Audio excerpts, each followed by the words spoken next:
At least 6 people were killed and over 100 feared missing after a luxury 22-story building collapsed in Nigeria's largest city, Lagos, trapping several construction workers under the pile of concrete rubble. Many blocks of flats were under construction. Taiwan will boost training of its reserve forces next year, including doubling down combat and shooting exercises, as China increased military activities near the island. Beijing has not ruled out taking by force, said by Defense Minister.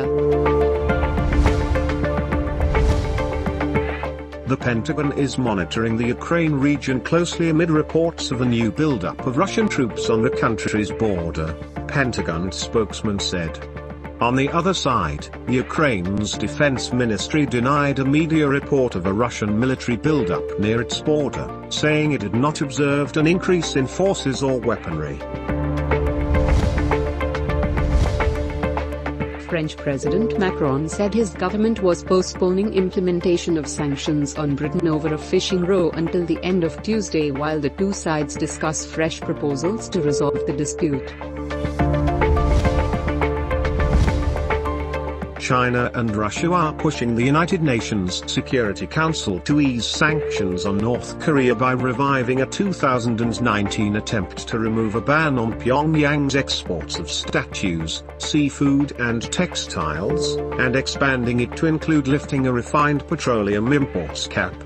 North Korea has been subject to UN sanctions since 2006 over its nuclear and ballistic missile programs.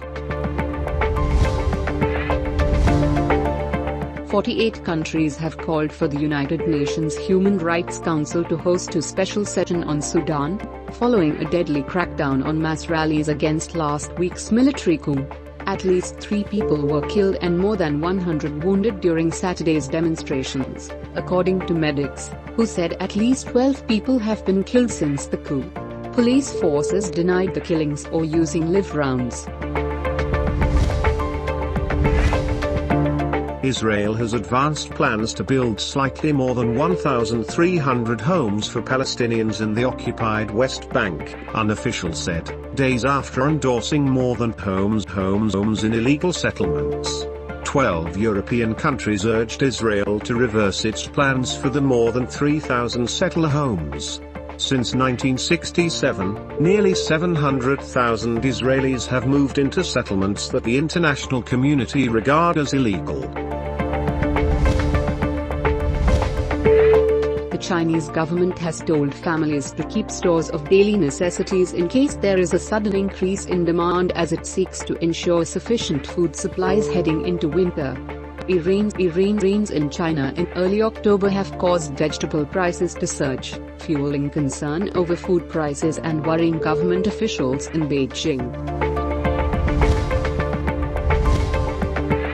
Nearly 90 countries have joined the United Nations and European Union-led effort to slash emissions of the potent greenhouse gas methane 30% by 2030 from 2020 levels. A pact aimed at tackling one of the main causes of climate change, a senior Biden administration official said. The Pakistani provincial capital was declared the most polluted city in the world, leaving its traditional rival New Delhi far behind. The official air quality index of Lahore was reported at 289 AQI, as per the average between 9 am and 5 pm, and international monitoring bodies put the score at 397. Even homes need air purifiers now because the fine particles can invade lungs and even blood, let alone rooms, pulmonologists said. Pakistan has lost 10 lives to the coronavirus. According to NCOC, 457 new infections were reported in the last 24 hours.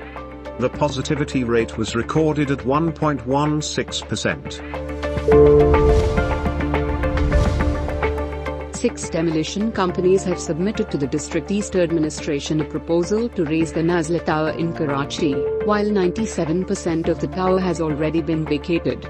The District East office will interview these companies before finalizing a demolition plan for NASLA tower. Pakistan and Namibia are set to lock horns in match number 31 of the T20 World Cup 2021 today, November 2nd at the stadium in Abu Dhabi. Zamalek Pakistan are on fire in the ongoing mega event as they are sitting on top of the table in Group 2 with 3 wins in as many games. Two Pakistanis Omar Khokar and Salman are in Dubai to represent the nation at the Asian Pacific Golf Championship 2021. The championship will take place in the Gulf Tiger from 3–6 of November 2021. Bollywood superstar Amitabh Bachchan has jumped on the NFT bandwagon, in turn becoming the first Indian celebrity to do so when he launched an auction of his digital memorabilia. Tangible tokens, unique digital objects such as drawings or animations, have soared in popularity in recent months. On Bachchan's virtual auction block will be audio and art by the star, including poetry recitals, movie posters and digital portraits.